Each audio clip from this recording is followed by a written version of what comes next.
Welcome to Startup Grind. Thank you. Thanks for coming along.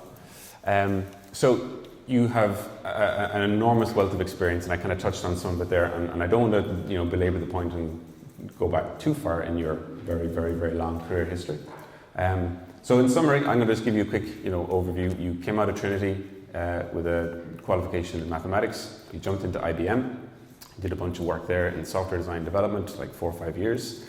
And then you entered a period of time where you joined a number of venture-backed startups, right? So that would have been Point, that would have been Marrakesh, and Cardform, correct? That's correct. Okay. Do you want to pick up the microphone? Sorry, that's correct. Thanks so much. He's coachable. That's really important for actually into accelerators. Microphone up and microphone down. Oh, that's very good. Do you want to, sort of the roles that you had in those 3 companies, could you characterize those first quickly? Yeah, so IBM, if you cut me little... Move past IBM, let's just jump straight into But I just want to say that's actually really important, is that when I joined IBM, there were 500,000 people working in the company. 500,000. So I spent 6 years working there, and I'm steeped in the wool IBM. The things that they did, the things they taught me early on were really cool, right? I got to work on I worked on C++ in the early 80s, right? So before anybody else was doing that, which actually allowed me to go on and do really cool things, which is how I ended up actually working inside Point, which was a really cool company, where we actually invented CRM. So all of you doing CRM stuff, we actually invented CRM, which is pretty cool. We were the first company ever to put marketing, care, and sales and contact management into one app. And it seems like the really obvious idea today. That was a completely mad idea in 1994. And then after that, I did Marrakesh, which was, I don't know if anybody knows Marrakesh, really cool B2B marketplace. We invented the $1 million pencil. So we were doing this thing which was called indirect procurement, which sounds like the most boring thing on earth. So it's like, your pencils and paper that come to your desk. How do you actually buy them inside a big organization? And we said, we'll do this on the internet, which was really mad because most people said, and that was 99. That seems like a mad idea. We did that. We raised $79 million in over an 18-month period. So learning how to grow and grow your spend rate is actually pretty interesting. You can't raise large amounts of money unless you can demonstrate that you can spend it. Right? I know that sounds really stupid, right? But actually, that's very important. When we come to the rest of the story, you'll understand how that works. So just coming back, what I'm interested in is the sort of the roles that you had in those companies at the time. I mean, were you do dev and building products? What kind of stuff were you doing? Yeah. So I was so at Point I ran the engineering team, the research and development team. So designed products, built teams, built an engineering team from 5 or 6 people to 60, 80 people, something like that. And I did this similarly at Marrakesh. I was VP of R&D, and I came in there. It was a small team initially. We grew that to a huge team. It was fun. Me and Garrett hanging out, trying to invent a way to actually build things for the web, which actually was really difficult. Not a lot of stuff was well thought through. Back in those days, you actually had to practically build your own compilers. You had to buy machines to put in a building. You had to worry about things like air conditioning and who could have access and all that kind of stuff. You don't worry about any of that crap anymore. It's great. So yeah, it was fun. I got to build teams. That's what I got to do. Talk about the relationship you had, because they were venture-backed companies, right? This is a very different environment from coming from IBM with 500,000 people, right? What was your relationship with the founding team in Point and Marrakesh like? Yeah, so that was actually really, really interesting. It's all about, so in Point, I had this great opportunity to work with these really, really clever people who I learned a lot actually about venture-backed businesses at that point. What I realized was that European-based venture-backed businesses always failed when you came up against a US venture-backed business. And the reason was they could always outraise you, they could always outspend you, and they always beat you, right? And we were first to market with everything, and we still lost to Siebel, which, sounds kind of crazy, but literally they sat in a room, looked at our software, copied everything, and rebuilt it. And there's nothing you could do about that. And we still raised a lot of money in that company, but we just couldn't outraise these guys. So that's an important thing. If you're going to compete in a global market, you have to actually compete at the same rate as everybody else. You can't, if you're in Ireland, you can't be you can't raise like you're in Ireland. You have to raise because you're competing in the world. You have to raise like you're in the world, right? And I think that kind of changes the way you approach them. Was there an awareness of that though for Point in Marrakesh, or is this? Were they able to absorb that lesson? No, so Point, we eventually sold that to S1 Corporation, so not a wonderful day out, I think. You know, I'm just thinking about the ESOP. I think we ended up getting like $500,000 for the ESOP in the end, so it was really horrible for everybody. But that's what happens, right? And in Marrakesh, we grew and then we just exploded all over the place. Raised like 79 million, made $10,000 in revenue, I think, something along those lines. Yeah. I think we did actually. Yeah, we counted that. You know, yeah. Yes, we had a lot of fun. The best thing about it, yeah. Q&A's afterwards. Yeah, Q&A's later. Yeah. They're lovely questions, but you know, sit in them, yeah, okay? Good. Yeah. So I learned a lot about actually, like, one, how you compete, and then you ride a wave. We rode the .com wave, right? And so everybody was getting funded for no matter what the hell you were doing. So it was actually it was really easy to get funded, to be honest. So that was actually learning about how to bring your spend rate up, which means you need to learn how to hire really, really quickly in order to actually get to the point where you need to actually grow. So even though we failed, I learned lots from doing that. Had you managed teams in IBM, or was that the first environment that you'd come in where you were building going through that hiring process? Yeah, it was actually the first time, like when I joined Point, it was the first time I actually started managing people, which was kind of scary, right? Here's this like engineer, like managing people. We're not exactly the best people at managing people. But I care about people a lot, and actually apparently that matters. And I try, to remember that, on the way up, you're also on the way down, so, right, so yeah, keep your friends and make friends and keep them all, as much as you can. Talk about maybe the reasons why you departed those two organizations and moved through to the card form. Was it the acquisition that pushed you out of Point? Yeah, we hit a wall, ran out of money, really. So I moved on and said, here's the .com thing, let's do that. So another growth. And then you'd no interest in that stage in going back to IBM, corporate world? Oh, God, no. Sorry. No, of course. Great company, loved it, but no interest whatsoever. It's just when you can get really close to just doing really cool things. Like at Point, I remember the first time I raised money, which was really cool. It's like one of those moments in your life when you go, and it turned out it was actually $11 million, right? So I went to this meeting with Morgan Stanley in the UK, and we're sitting in this giant boardroom, and they have these like big mahogany tables, and they go, whatever. And they were going, but this business is really all about consulting, and the ratio to consulting to software is not right. You should really need a packaged product, otherwise we can't invest. And they go, well, you don't really have a packaged product. So I reached into my bag, and we've been working through the night for 2 months. Opened a box, spun it down the table, sat in front of the guy, and was like, there you go, done. And he goes, cool, and we literally raised 11 million, just like that. Yeah. So it's all about the theatrics, right? So I think that's kind of good fun. And then at the end of Marrakesh, what caused you to move at that stage? It was clearly ran out of money. We started basically downsizing. Okay. It's really painful, by the way, when you go through high growth. I think we hired, 400 people or something, and then you start 4 or 5 months later actually letting them all go. That's a very painful experience. It's also a very good learning experience, is how to hire people and also how to fire people humanely. It's actually really difficult.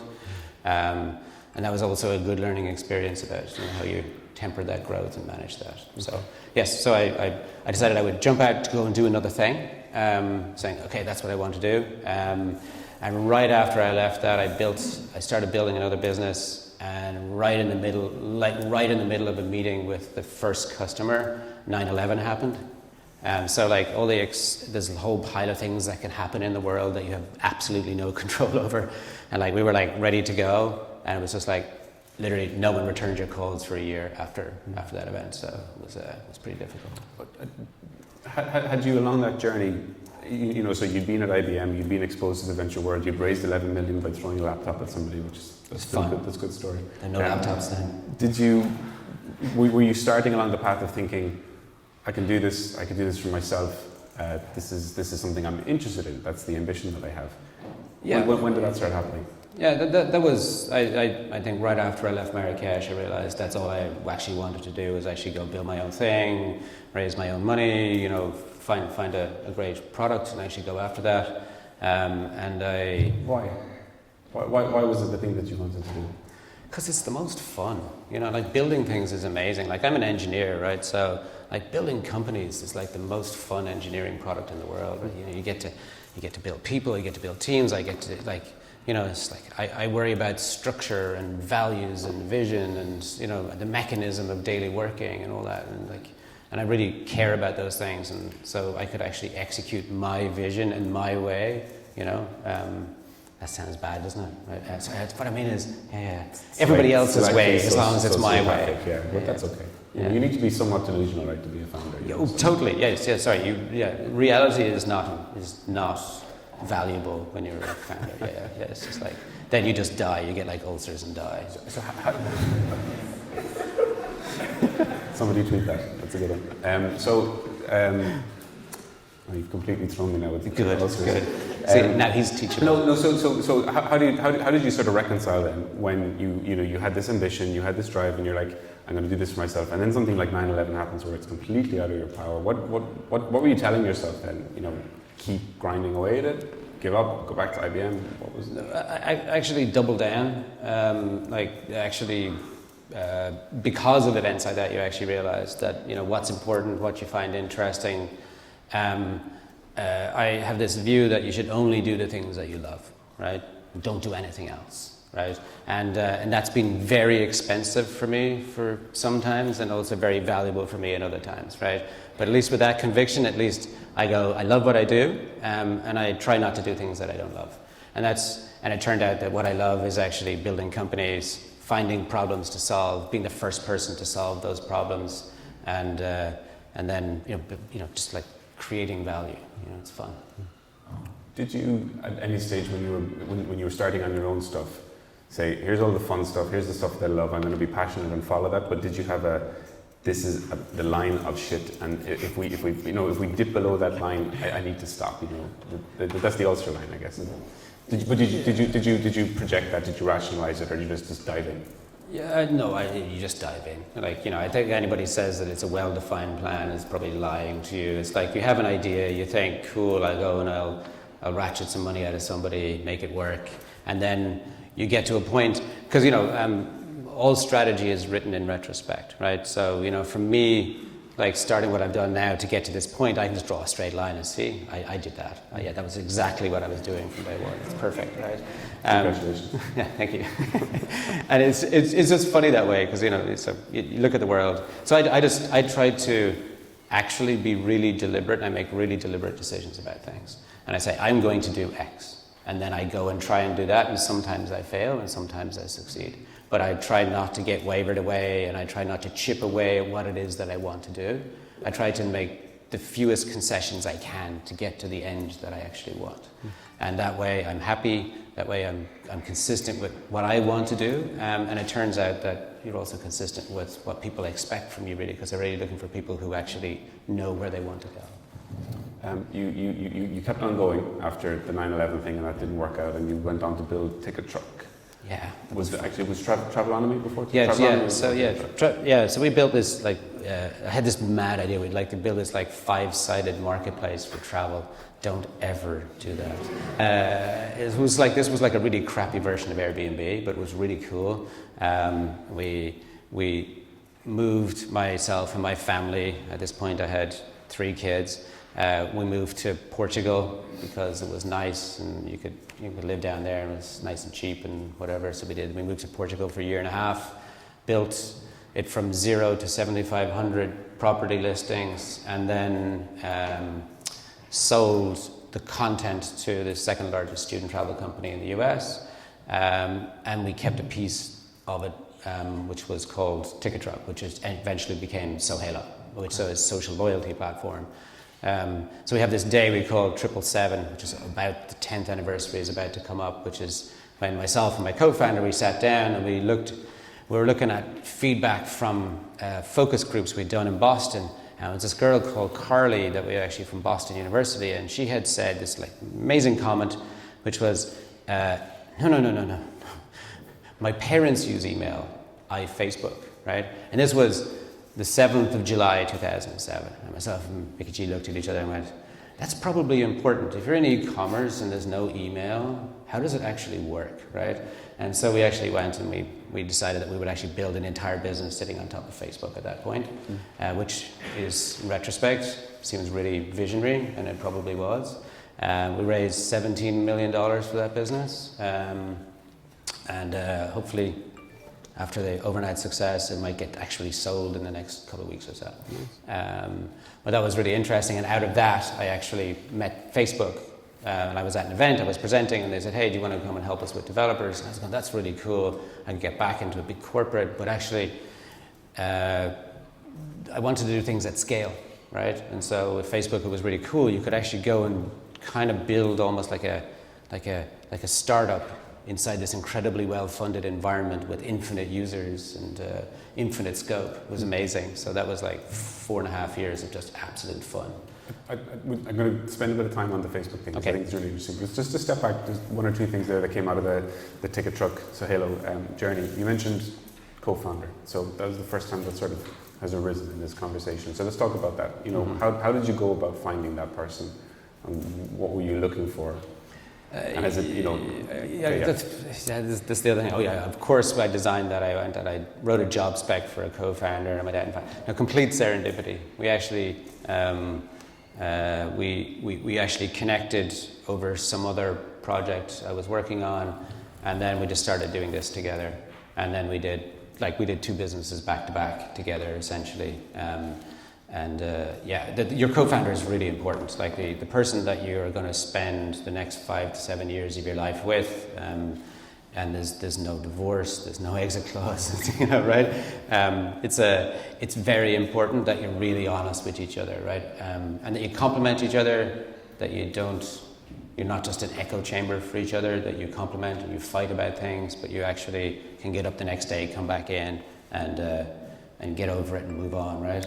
And this applies to, you know, all of the conversation about hiring throughout all the stuff that you've been doing. And I know you're hiring at the moment through Plynk as well, but you are beeping away. I'm beeping. Massively there. Is everybody tweeting at Charles or something, because his phone keeps on beeping in his pocket? I just turn off your phone. Thank you. Silence. You distracted me again. It's okay. How do you? So when you're both picking a co-founder and when you're picking. You're looking for hiring. How do you communicate on values? And how do you communicate on vision, more importantly, particularly on the co-founder? Because that's really ephemeral, right? You know, how do you get that out? So my co-founder Clive and we actually met here in this building. That was complete serendipity. I wasn't on the program here, but his company was. I got introduced through David Bowles from Delta, who actually ended up being the core lead investor in our seed round. He said, hey, you're doing this, there's these guys, you should go meet them. I met them, and there was instant chemistry, right? It was instantly I realized, yeah, cool, we have the same vision, we have the same way of thinking about certain things, but he was super complimentary to my skills, right? He was like, yeah, cool, I can see that you can drive the vision, I want to build the amazing tech, and he understood how it connected with the business, and we just clicked literally in the first 3 minutes. We actually clicked, and he goes, see, this is what we should be doing. It was I showed him my 5 slides, and he goes, oh yeah, this is exactly what we should be doing. I want to do this. And that's how we actually met, and that's how we actually became essentially an NDRC company, and it was actually pretty cool. Okay. Any missteps along the way?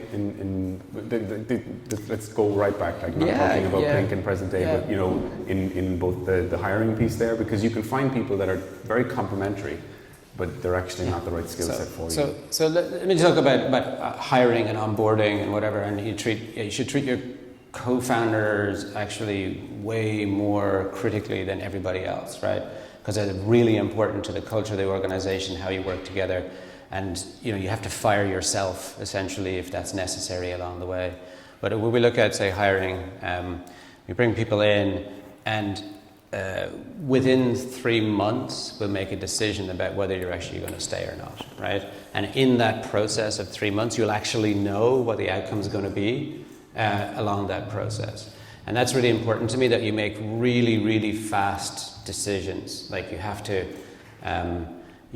say, like if you're going to say no, no has to be, like a fast no is so much better than like this long, painful death, right? So I'm really deliberate about things. I look at people and say, this is what I need, this is what I expect, here's what I'm going to do for you. And if that doesn't happen in return, you say, I'm sorry, this won't work. So like I've had relationships with co-founders that didn't work out, where I remember this one guy, we went for a little stroll, and the outcome of that conversation was, I said, if you were an employee, I'd put you on a plan, but you're a founder, so you can't be on a plan, right?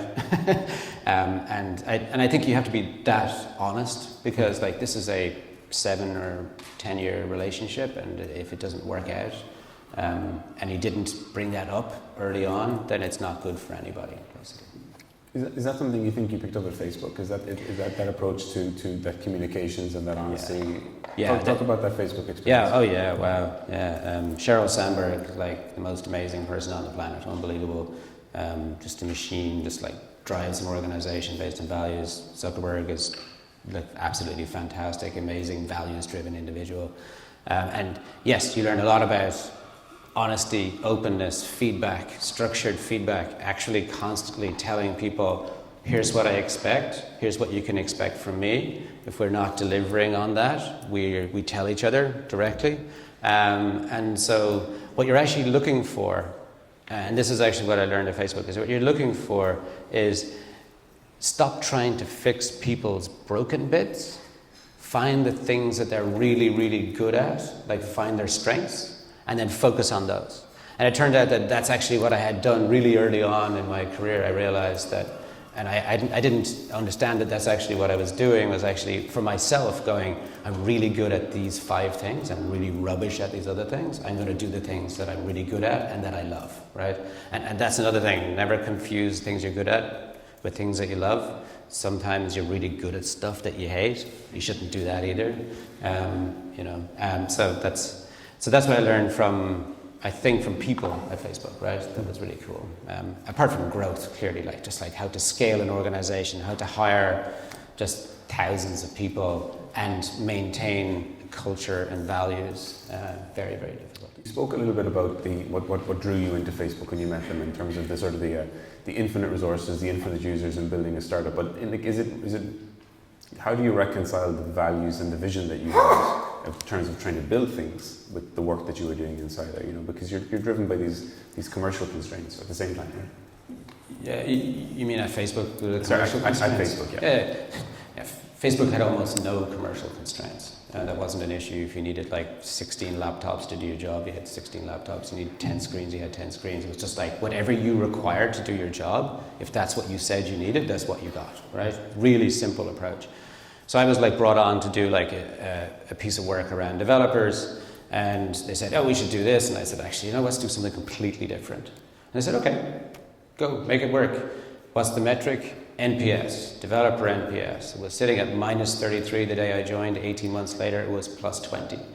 And what we did was we just completely changed the type of people that we hired, completely changed the way we actually did things.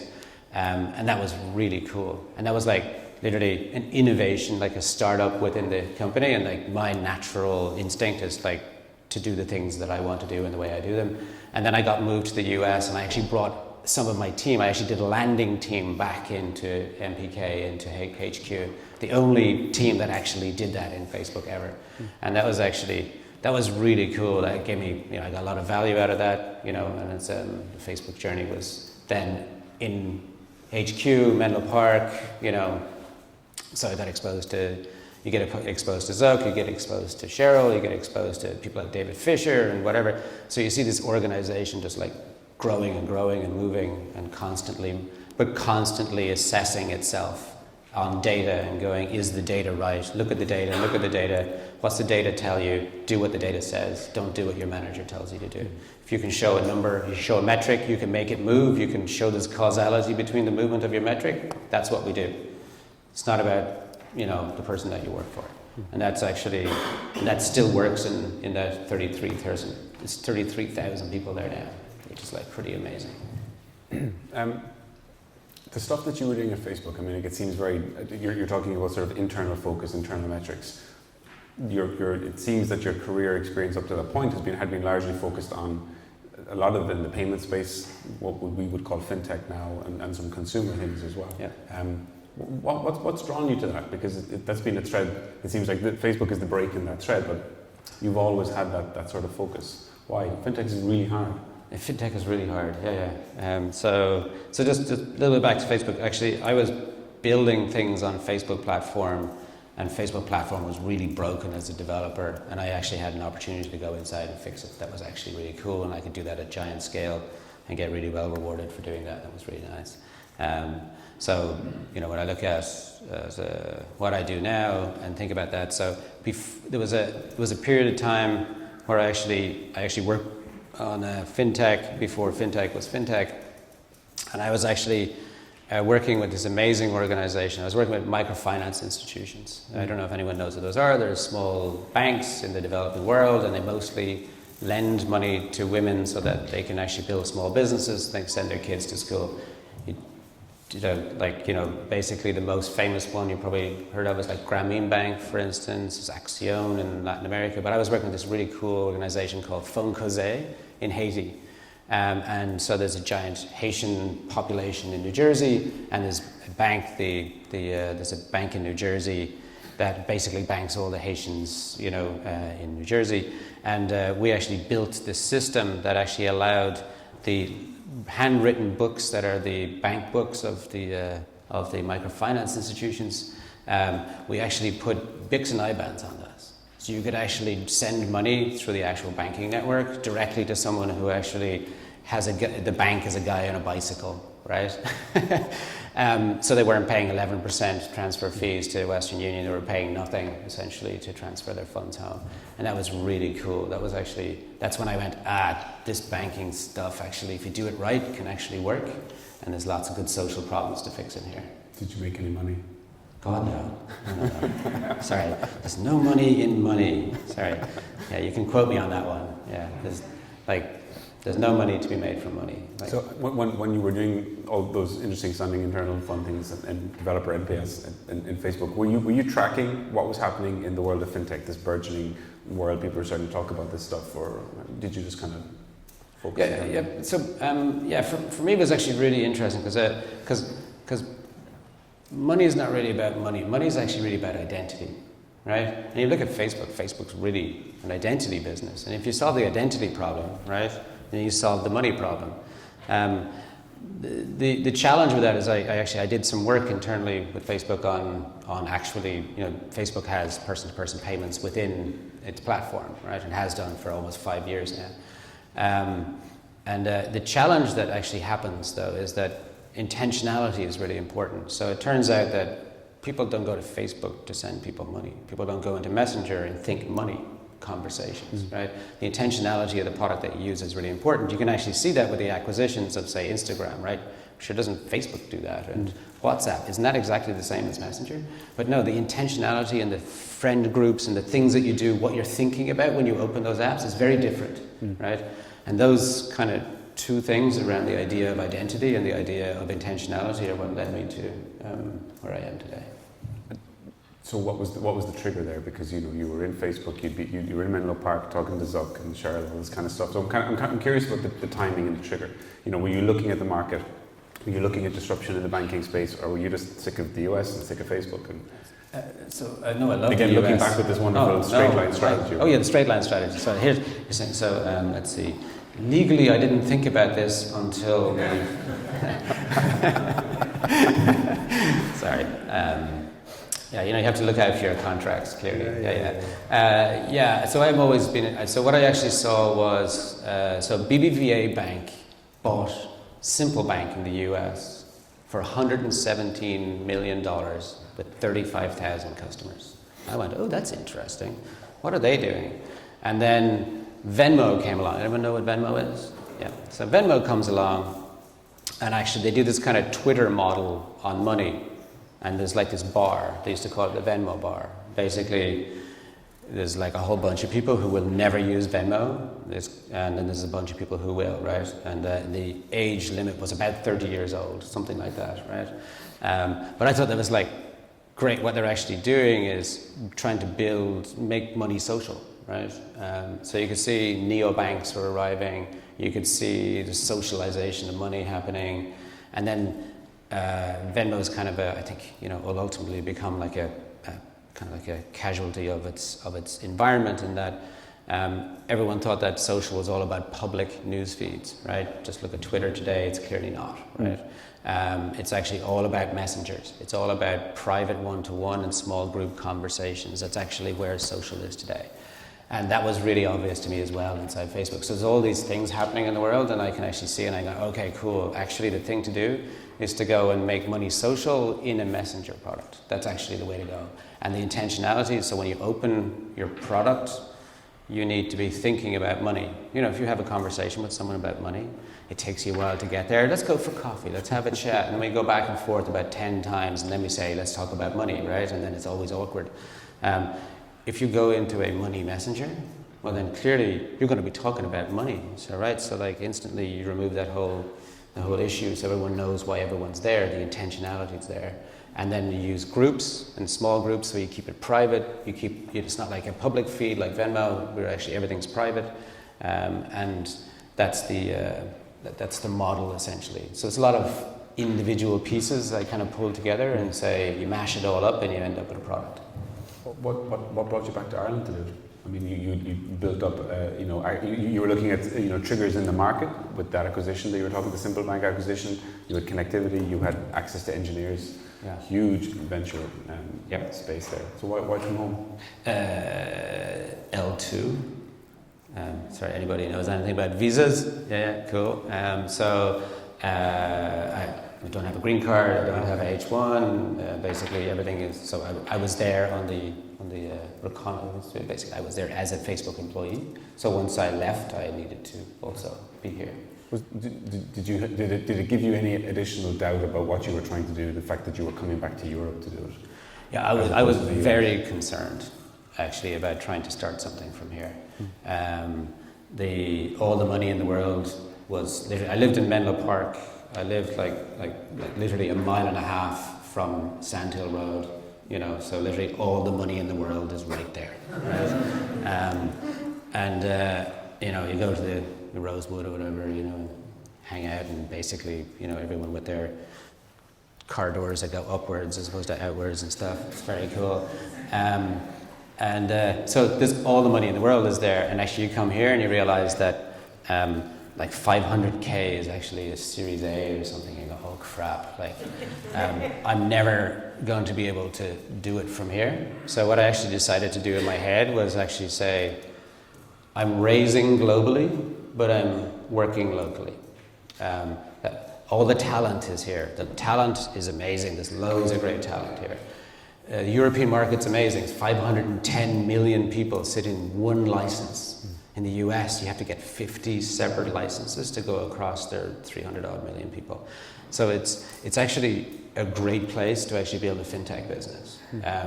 But to actually raise money in Europe is actually really horrible, right? Because we think about things like we are where we are. So in Ireland, we feel like it should be small.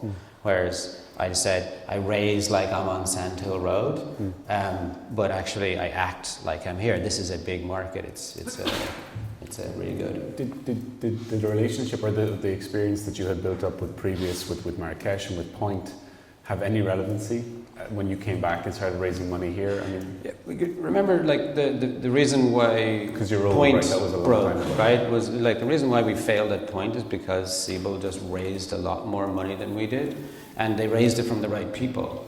They raised it from the consulting firms that were doing their implementations and making the actual vendor selections. You're going, that's just genius. I would never have thought of doing that. And they just outraise you and out-execute you. Learning from that, I wanted to actually not be outraised. And the other piece was not raise on a bubble, right? Which is essentially what we did with Marrakesh. So it's actually, how do you actually create something that creates value that you know is new and sustainable, and I'm not just raising money because it's Bitcoin or it's fintech or whatever. So you really want to sort of take those two learnings, I think, and put them together. Okay. Right. And you did a seed round, I think it was early last year. Talk about that process, because plugging back into the venture space here, going back to EI, being part of NDRC, that was, you'd had that, it was the disconnect there that I was trying to plug. Yeah, that disconnect. Yeah, so the $0 billion business. So that's back to like going. This is what I need to do. This is how it needs to be done. This is but coming into the Irish space, I went back to a couple of the old VCs that I'd known from the past, and what I actually started off doing, I was trying to raise. I tell this story honestly. I was actually trying to raise 28 million euro because I wanted to buy a payments company in Ireland so that I could sell off one piece of it for about 25 and keep the piece that I actually wanted for about 3, right? That's actually what I was trying to do. And that's why I was sitting with Delta going, hey, this is what I'm trying to do. And it turned out that company actually sold for about 4 times that, which was a little bit more than I was able to put together. And so I had to go do it myself, right? Basically, I had to go build it from scratch. So that's what brought you back into NDRC and the connection with Clive. Yeah. Good time, I suppose, to talk about that process of actually building the app, right? And the process of, because we talked about fintech being an extremely difficult space, and there's just so many bits that you need to connect in with. How did you figure out where to start? Like, do you start by building the relationships with all the incumbents? Do you start by building relationships or going after the consumers straight away? How did you figure that out? So going after that was actually really straightforward. I knew exactly what I wanted to do. I wanted to create a product that I could put into consumers' hands and that they could get value from right away before I would ask for any value back, right? So it's free, right? And the process we actually went through was, let's build the product so that it works for the consumer, and then worry about the issue of business models. Business models only matter at scale, right? So in the early days, it's okay to spend more than you should on, say, a back-end provider or whatever, because in the early days, the absolute values are low. At scale, it doesn't work. So you have to obviously have a plan for how you're going to scale. So what I was able to do was, while everybody else was, like, to be honest, whinging about the fact that there's no sandbox in Ireland or whatever, I just went out and raised enough money so I could use a third-party vendor to actually essentially be my sandbox. So I could overcome the immediate licensing issue, because that wasn't the product I was building. Licensing for us is about creating value for the user. Does it make a better user experience? Does it make the money move faster? And does it move freer? Right? Can I live longer, essentially? So initially we didn't need to solve those problems. We just needed to solve, can we build a product to put it in consumers' hands? So Clive and I sat down and actually built the product. Clive built the back end and I built the front end. I built the initial iOS app. I actually learned Swift and Objective-C, learned how to build for iOS. I watched, what's it called, CS193p. Anybody want to learn how to write iOS? Just watch CS193p. That's what I did. And built an app, went to people and said, hey, this is how it works. See, it works. Try it. Just use it. It makes little Plynk sounds when you actually use it. It's like, wow, that's amazing. Has anybody downloaded the app? No. Yeah. Cool. What it does is, let's do a live demo, right? Yeah, you keep on talking there about Objective-C and stuff. That was kind of fun. These are like mad things that you actually do because you actually have to. And that was really good because I was able to see what the problems were, what kind of people we needed to hire, and actually get a product into people's hands. And that actually made a big difference to, like, you roll into like a VC meeting and you kind of have a PowerPoint slide and they say, oh, this is kind of what I'm thinking of doing. But if you actually can, like, like I did all those years ago with Morgan Stanley, if you can kind of slide a working product down the table at them and say, knock yourself out. And they go, oh, cool. You not only have ideas, you also know how to execute. Turns out ideas are cheap and execution is really hard. And they go, cool, you can actually build stuff as well, that's great. And then you go from there. I guess the trick there is finding the right vendor to partner with you who doesn't isn't terrified that you're eating their lunch, right? And not getting locked into this terrible, limiting, damaging relationship with them. Being able to build that value in, but able to see a path for yourself to get out. Yeah, and that's just about conviction about the value that you're creating. So if you know that you're building a product that you're actually going to create value with, and you have a clear path, we call it the evolution of the economics. That's what we call it, right? So we start off where it's like super expensive for us to do business, but it doesn't matter because we're not scaled, and then we move through the licensing levels until we get to the final licensing level, which allows us to essentially to do our own treasury, do our own clearing, be essentially a primary member of the banking network so that we can actually make money move instantly for people. That's it. Check your app there. Oh yeah, I have to turn the sound back on. And then turn the sound back on and check your app. So while Charles is doing that, everyone in the audience has Plynk on their phone. Add Charles as a friend. Ask him for money tonight. Because he's going to have to do it because he's on stage, right? Yeah, exactly. Okay, you're going to send us? You're going to send me money? No, you're going to send me money. Oh, I'm going to send you. We already gave you money. Yeah. Oh, that's true. Yeah. And actually, in fairness, they didn't just give us money once. You gave us money twice, which is actually pretty cool. Even though I did have a slide that said $0 billion business, you still followed up and put the money in, which is cool. So I'm actually 50 years old, so I have to take my glasses off to see the screen so I can make this work. Here we go. Has anybody else used money transfer messaging apps before? Just curious. Well, Gareth, obviously. A couple, a handful. Is it gone? Hopefully. Here it comes. Here it comes. Is it going to go ding? So, is it going to go plink? Live demos. Live demos. Hopefully it works. So money should move the same way as text or video or whatever. He actually sent me cash. I did. How much did I send you? He will. Add him on a friend on Facebook. He will send you money this evening if you download the app. I do this all the time. Just hit me up. In the app, you just hit invite and you send me a text message or put it on Messenger or just meet me after and I'll actually connect with you and give you money. That's what I do. It's really scalable. They're not scalable solutions. But it works, right? Then eventually it's like, oh, that's cool. And then other people then go do it for other people. And, fourth generation in, that's like, 2 to the power of 19. That's a lot of people. How do you intend keeping yourself differentiated in a market where there are some massive players like Venmo? We talked about those guys. Circle are in the market, obviously, as well. And with the Apple announcement recently, you get startups who say, well, that just validates my market. Yeah, but that's why you don't build another competitor to iPhone. Yeah, you can't say that now. How do you feel about those entrants in the market? How are you going to survive? So they validate my market, especially Apple. That's really cool. Like they basically say, this is really, really important, but only if you have an iPhone and iMessage. Yeah, that's like 20% of the market. So, the interesting thing for me is the problem isn't, like the competitor, there's a lot of space in here, right? There's essentially, my competitor is cash, right? Think about it, right? So if I take 10 euros out of my pocket and I hand it to you, it moves instantly. You can use the value right away and it's still 10 euros when you get it, right? So it's fast and it's free, right?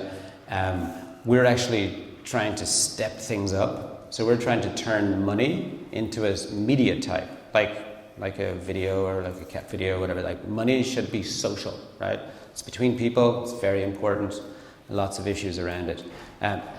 Our competitor is that, and we're only focused on that. So when I looked at, say let's take Venmo. So Venmo raised $26 million and went broke because they didn't actually have a plan to scale their cost model, and they got acquired by Braintree and then got acquired by PayPal. So now they have infinite cash. The challenge with being part of PayPal is that PayPal sees everything as a tender type. In other words, it's merchant payments. They don't see it as this new social network, this new media type. All I do is do person to person. That's all I care about. I'm not interested in merchant payments. That's why we issue a card. We issue a MasterCard with the account, which means that It's now wherever MasterCard is accepted, Plynk is accepted, right? And that's why we issue a bank account with the app so that your actual account is addressable in the banking network. Again, I don't have to get you to integrate with my API to put money into my platform. You just send it with SEPA or Swift and it just works, right?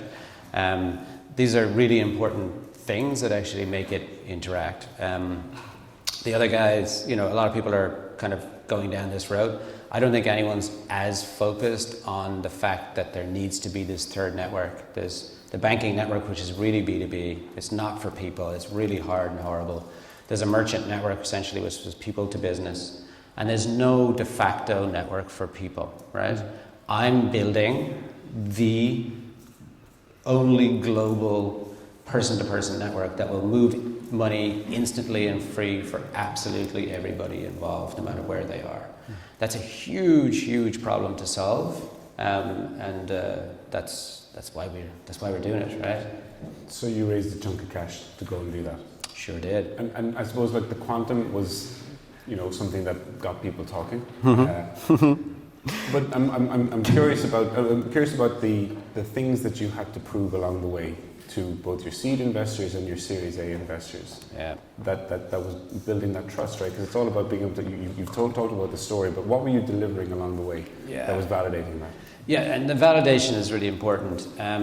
So as a founder, you have one gift that you don't realize that you have, right? You get to set your own goals, right? It feels like the investor you're going to meet setting your goals or whatever. You're not. You are, right? So I decided that validation for my business was 4,000 monthly active users using the product in the first quarter of 2017. If I could do that, I could then go raise my next round of funding. I didn't say it needed to be 40,000. I didn't say it needed to be 100,000, even though you feel like, well, it really has to be, right? You just say, this is what I'm going to do. This is enough. Here's what I'm measuring. Here's the exact things I'm doing. And you just go do it. And then it's like, oh, you did it. That's amazing. You delivered, right?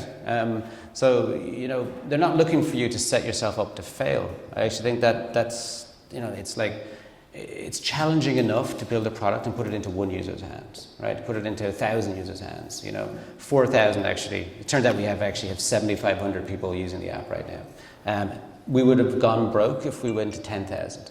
So it was like one of these sort of funny moments where we're going, someone turn off the tap just for a second. Which is really cool, right? So right to the edge, which is good. So then we went out, and then the way to so here I am. It's all serendipity, right?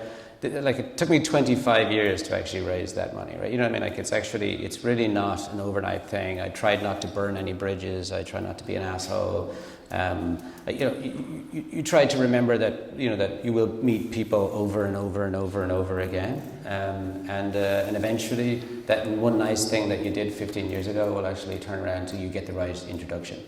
The other thing is, if you want to raise a reasonable amount of money, you have to go talk to people who sit at that quantum, right? There's no point in having, if you want 25 million euros, there's no point in going talking to a fund that does 2 or 3, right? You're just wasting their time and your time, and then you end up building a plan that fits their kind of model, right? So my first plan said I need 26 million euros to get to a level of sustainability that actually runs this thing. $0 billion business, right? So that was no revenue in the first 3 years of the plan of any kind. 0, none. Create value for users, and then you can make value from that. That's my proposition. If you create value, you can make value. And which has been really interesting, because actually we're now doing these cool deals with people where they're going, oh yeah, you're building a social network where people are having conversations about money. Geez, I'd really like to be involved. I'd like to get invited into those conversations. And I said, that's kind of cool, because we have this product over here which actually allows you to get invited into those conversations, but it costs big boxes of cash for you to do that. Yeah. And they go, okay, that sounds good. And so we've actually done this the impossible, right? There's no money in money, right? So now we've found a way to make money out of money without using money to make the money, which is kind of cool, right? What are you going to spend your 25 million on? Clearly really good coffee. Yeah. And so this is the other thing that I learned at Facebook is actually Facebook has this motto, which is, this journey is 1% done. This is just the beginning for us. We are going to be a global player. We will build a global network that actually delivers this to hopefully hundreds of millions of people, right? So this is like step one in a really long journey.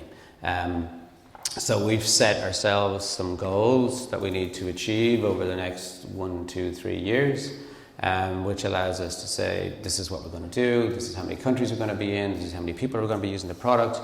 And we have one core metric, which we call monthly active Plinkers. That basically means, ultimately, we measure the success of our business by the number of people who send money to each other, right? That's it.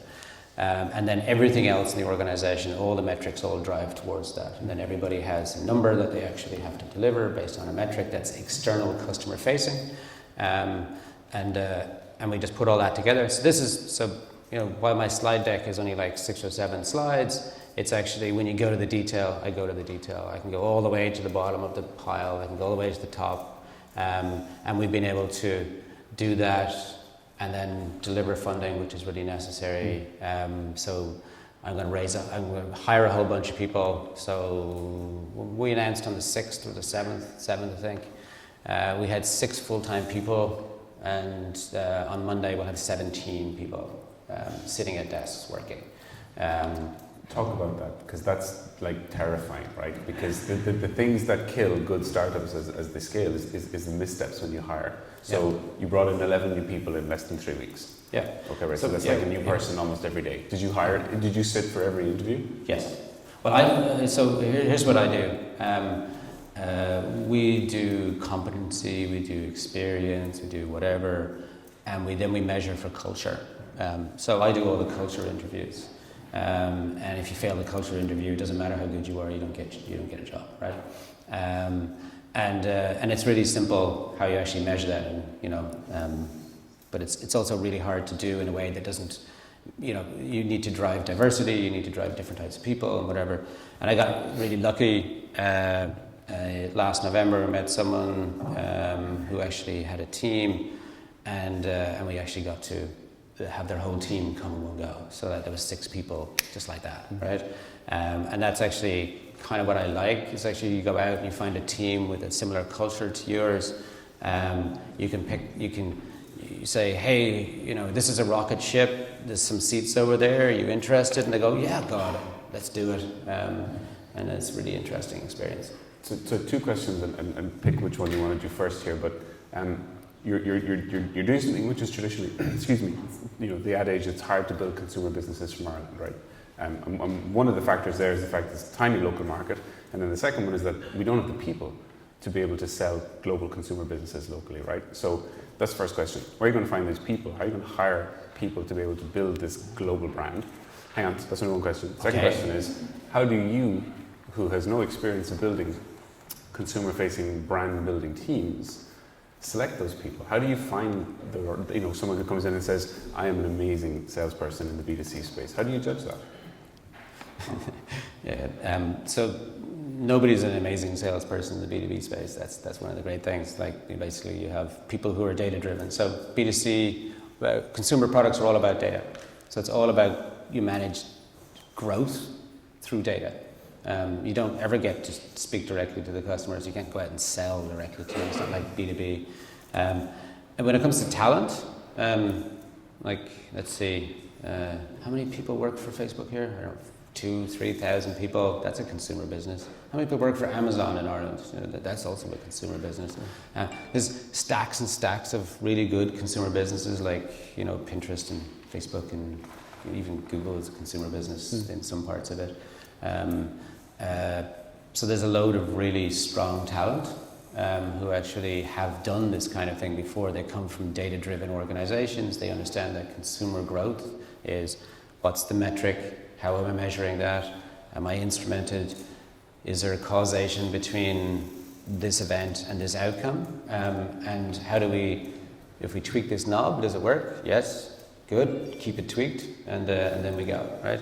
And we, like, even though we're a really small team and a really small product, we instrument everything. I mean, everything, literally every single detail, down to like, oh crap, you know, we'd actually know like on one day that the sign-up process is a bit of a pain in the backside sometimes and whatever, and you can actually see differences between platforms, and you know, it helps us to make slight modifications, and so we can actually see all the data all day long, and we try to drive by data, and that's actually what I look for when I'm actually looking for consumer salespeople. Is I'm really looking for data people. What's your biggest fear about this path that you're on, this journey, this check in your back pocket and these people? What keeps you up at night? Whoa, everything, right? It's not a lot of money, right? So I know that's a really trite thing to say. It's not. It's literally all spent. I know exactly. It's all gone. I'm already on the road raising my next round. He sent it to me on Plynk. It was sweet. Yeah. But you know, the thing is that, like what I said earlier about, you know, you need to know how to spend it. Like, we really know how to spend it. And it's like, it's a step in a journey. And what worries me is that it tends to attract people who are like, oh, that's a lot of money, I want to be involved in that. They're, you know, so we're 1% done, you know, like we're on a journey. And I don't want people to think that we've arrived, right? This is not arrival, this is the beginning, right? We're actually starting something. When will you feel that you've arrived then? When you know, is it another, you know, huge check to, you know, put fuel in the boat, the rocket ship, or is it the, you know, Plynk as a verb in X amount of countries? Yeah. Yes, that's it. When Plynk is a verb in every language in the world, then I'll be happy. Jesus. Okay. Simple. Yeah, simple. Nice, easy goal, right? Okay, yeah, cool. Very easy goals. Your goals should be really simple and measurable, right? What if somebody invents a new language that Plynk isn't used? No, I'm kidding. Yeah. Let's not go there. Okay, so we've been talking for a good long while now, so Sure. I want to kind of move to audience participation. So if you've got a question, just stand up, shout, and if we can't hear it, we'll just repeat it. So do there, go for it. Oh, before any questions get asked, Charles came with gifts. He will actually give you money if you connect to him, right? But he also brought fancy socks for the 3 best questions from this evening. I've already asked one of the best questions, so there's 2 pairs of socks. Yeah. Those socks really suit you as well, actually. They do. Yeah. You should have brought a 4th pair. Okay, right. 3 best questions as judged by Charles during the audience participation gets a pair of socks. Blah blah blah. No pressure. And let your question be short and actually a question. Go for it. So your true figures like 11, 17, 25 million, and especially for software when it's in many startup cases, it's all about software and a bunch of guys in the pack and even girls. And so how do you justify the millions that you ask for, and how is it that you can straight away shoot up to these figures and say, look, this is what we need, and That's a really good question, and the really simple trite answer to that is know what you want, why you want it, and just ask. There's no point asking a question that you think the answer is going to be yes to, right? You ask the question that you need answered, which is, I need this much money to go from here to there. Can you do it? Yes or no? But you do have to demonstrate. You know, it's helpful that you built companies or whatever, but you have to be able to demonstrate like the runway and how that's actually going to be spent and make it credible, and so that it's attached to metrics and goals, and so you can actually see that you're actually going to deliver. But yeah, I mean, it's like, but you know, it's but at the end of the day, you just ask, and that's how it works. Elliot, stand up. Give us a question. just wondering what sort of barriers you face to entry into new markets and how you overcome those, and what really results in scale. Yeah, really good question, actually. So consumer products, consumer businesses have to scale to work. So you have to start with scale, which is why you can't raise like €1. You need to raise a few. the barriers to entry, say for instance Europe, right? I run a regulated product, right? So I have to be regulated in all the European countries in order to operate, which means I can't go outside those. And even within those countries, there's lots of little nuances of the regulation in each one, so you've got to actually deliver on that as well. And so the big issue is a lot of people think about money, especially in our market, as being like location-based, like country-based, right? So there's a lot of like country-based solutions or whatever, and we're trying to just build this global solution.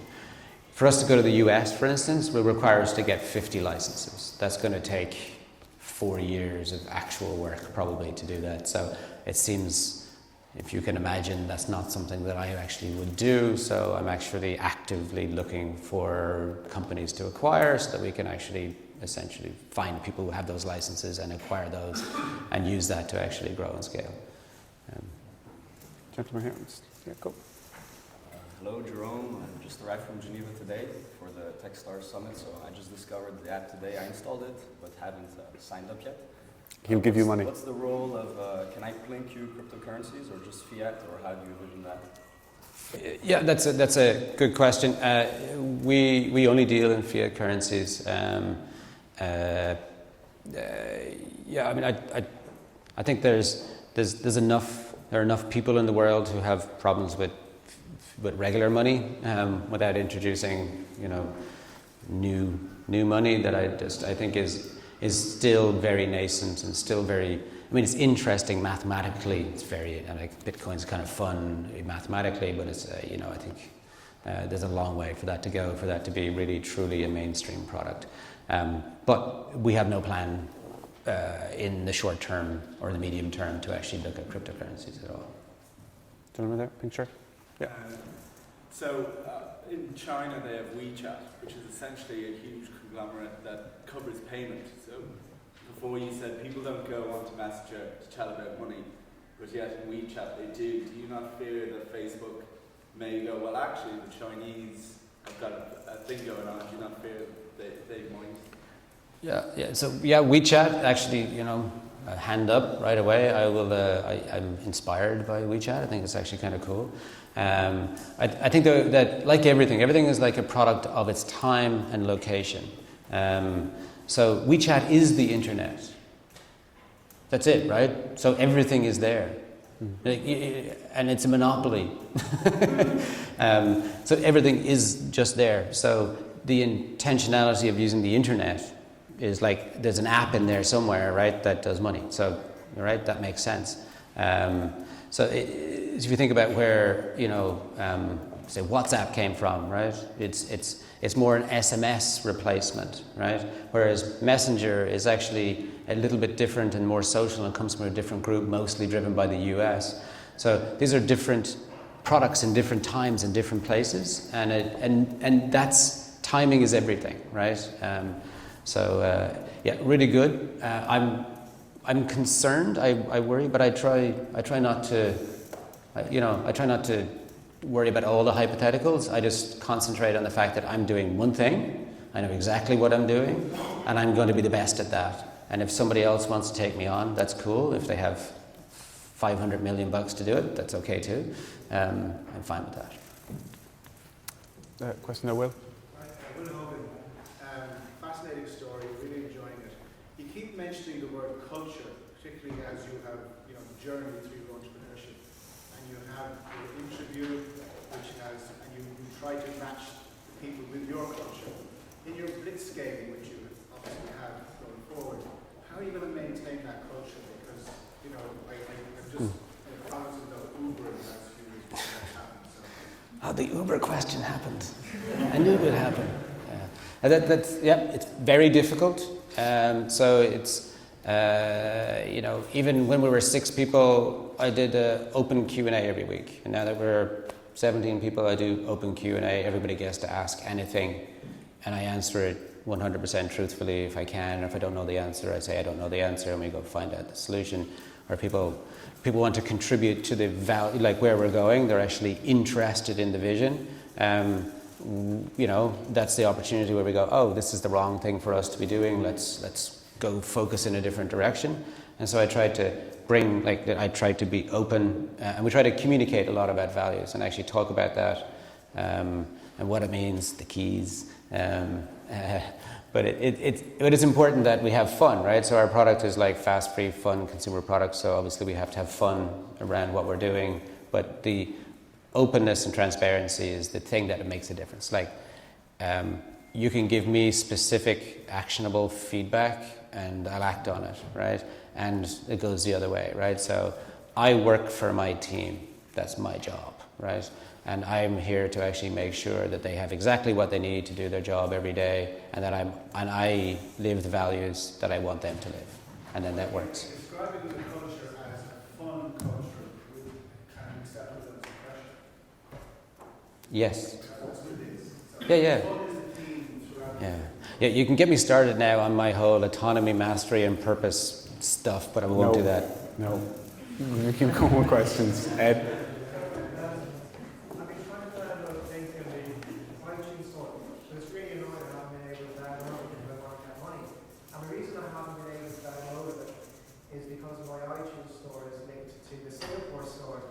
So that just made me think actually in Singapore, they're very much pushing fintech, and I understand that they're easing on regulations and so forth. So just wondering if you thought about Singapore.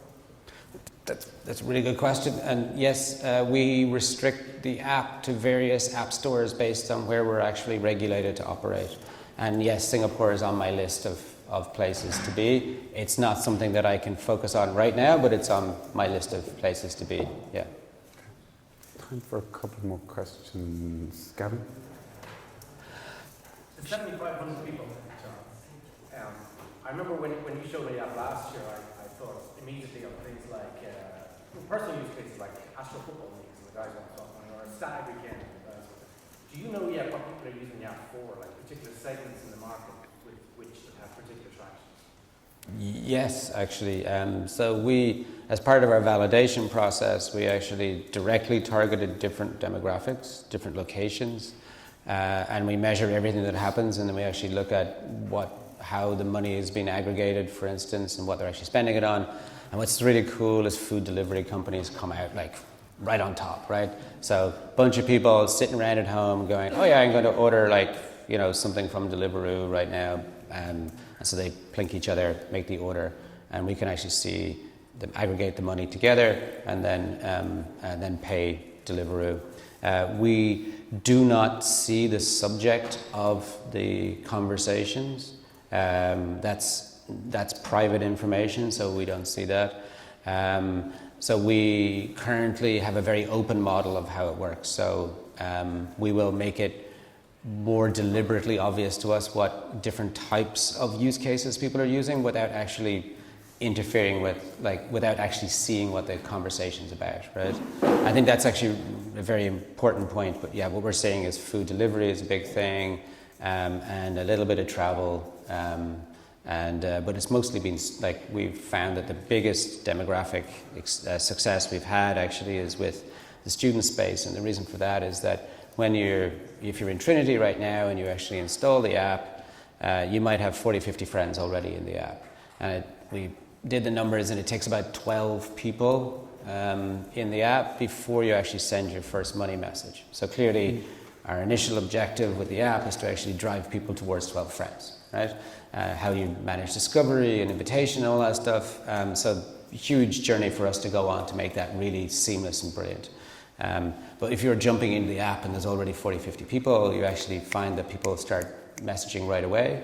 And that's essentially where we want to get to. So that has now isolated us down into the exact demographic, the exact go-to-market strategy. We know exactly what to do in all the countries that we want to go to right now, based on that. I'd say that's a candidate for a sock, right? That was a good question. That was a great question. Good question.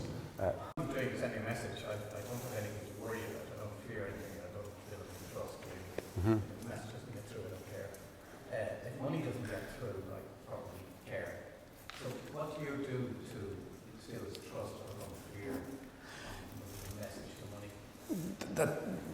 That we worry about that a lot. That's actually one of the things we look at quite a bit. so unlike traditional kind of money movement mechanisms, you know, starts, something happens, time passes, you call the person, nothing's happened, and then eventually they get something, right? And so we just move to a model where it's instant, right?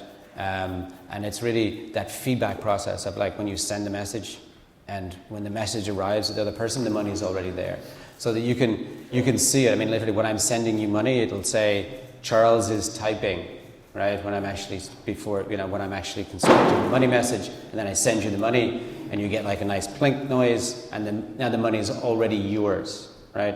So the time between sending and receiving is so short that you know right away that it's either worked or it didn't, basically. And there isn't like this sense of, oh, it's lost in the system somewhere, right? I'm sure people have had that experience, right? And, you know, 43% of people that were surveyed in Europe lost a friend over a small debt because of that issue of where the hell the money went. Building trust is really hard. We don't focus on people really, we're trying not to make people do business with Plynk. What we're actually trying to do is say, this is where your friends are. The person that you send money to or receive money from is your friend. You send it to them, they have it. If you want it back, you have to ask them.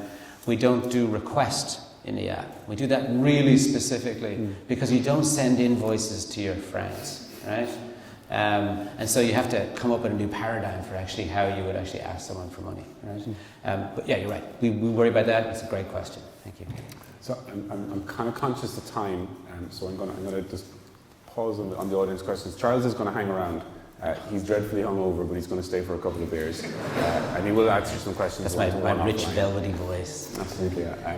So I just want to close with a question on community, because we started building this relationship through Startup Next, right? So we started mentoring at the Startup Next program. So I know that you do give a lot of time to community-focused programs, and that you've mentored some startups like, say, Connect Again.